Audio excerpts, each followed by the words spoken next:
We are back to the Drunken Dwarves, baby! Hello everyone and welcome to another episode of a non-game developer talking about gameplay stuff like he knows everything. In today's video, I wanted to tackle something I already mentioned in the previous video I made about the infamous Depp Rock Galactic, and that is its anti-toxic system. Toxicity is unfortunately very common in video games, or more specifically multiplayer PvP games. The presence of another human being in your games completely shifts the tone of your experience.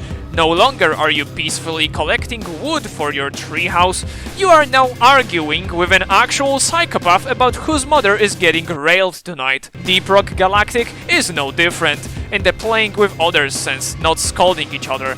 This game has successfully executed an online environment with real people that is not only praised for how friendly and pleasant it is, but also how charming the whole atmosphere of the game is overall. Today, I will show you 3 main features of DRG that make this game so user-friendly, and compare the execution of those features to some other games. And of course, I'll try my best to explain why those mechanics work in the first place, even if they look innocent and useless on the surface. Let's get digging. If you played this game before, you know how the gameplay loop works. You drop in a pod deep into the planet and get assigned a certain objective. This objective is always the same for all players in the lobby, no matter if you play solo or with a fully stacked lobby.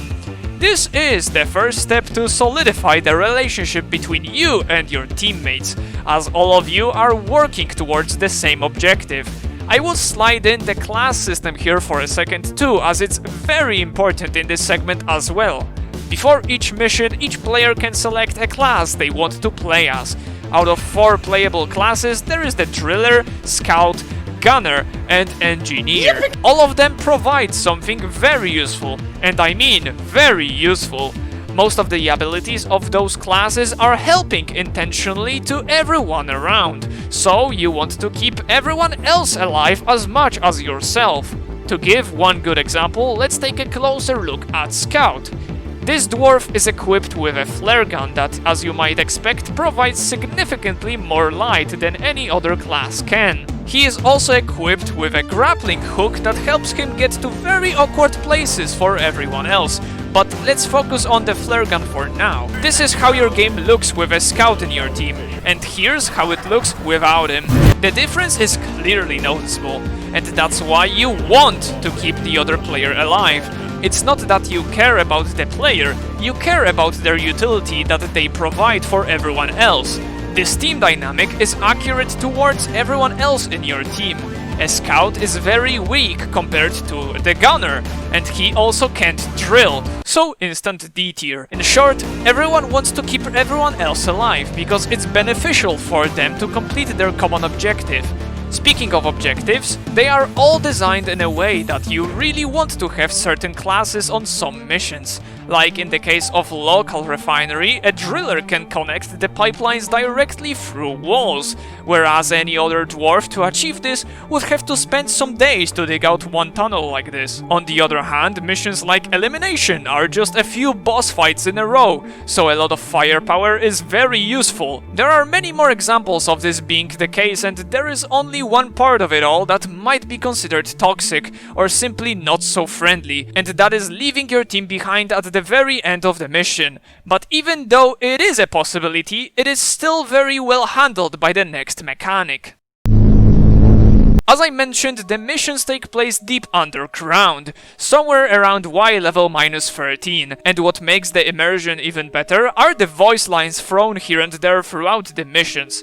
Regarding the ending of the previous segment, if you decide to leave without your teammates, your character will always speak something jokingly to hurry the other player in the team, making them more aware of the situation, or just straight up roll out with a dead face one-liner that is "leave no dwarf behind." It's impossible impossible to ignore this, as this mindset is repeated many times through salutes or while toasting with beer. You are getting indirectly tricked into caring about your allies, and it's not by some fake dialogue or a narrator telling you to do so. No, it's the complete opposite. The dwarves will very often scold each other, especially in the case of friendly fire, and even before missions they will just tell each other to shut up. So that's basically the opposite of a friendly atmosphere, right?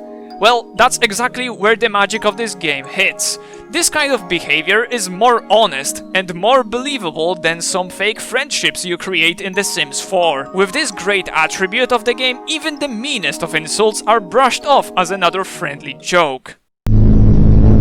Lastly, at the end of each mission, even if you fail it to my surprise, you are getting rewarded.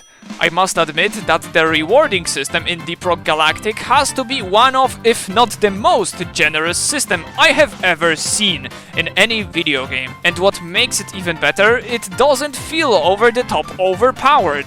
So, how does this system eliminate toxicity? First of all, the most important thing to notice is that all of the shiny minerals you are ending the mission with are all the same for everyone. It doesn't matter if you killed alien puppies all game, or if you just dug tunnels all game, or even if you just played engineer. Everyone gets the same reward after the mission ends.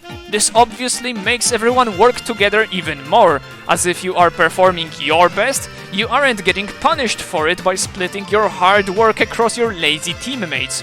Additionally, this removes the entire concept of any form of rat race or stat checking anyone, because it's simply not necessary. Raging has its origin mainly when you notice the slightly worse performance of your teammates, or sometimes your own. So by making it not matter at the end gives little to no interest in the final stats. Every noob can feel safe in public lobbies, as even if they don't contribute to the team as much as others do, they still might be viable to them by providing lights with simple flares, or collecting side gold so everyone gets that tiny bit more at the very end. The tryhards, on the other hand, are not forced to care about a player that is wandering on his own the entire match, or simply not doing anything, as you always have an option to end the game by yourself if you refuse to help the others.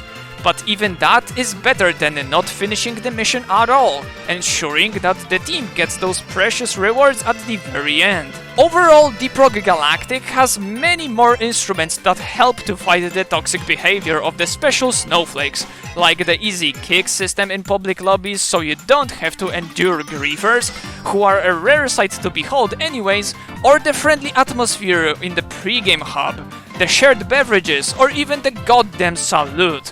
All of that makes this game the most anti-toxic environment in video game history. Thanks for watching, have a lovely day, bye bye.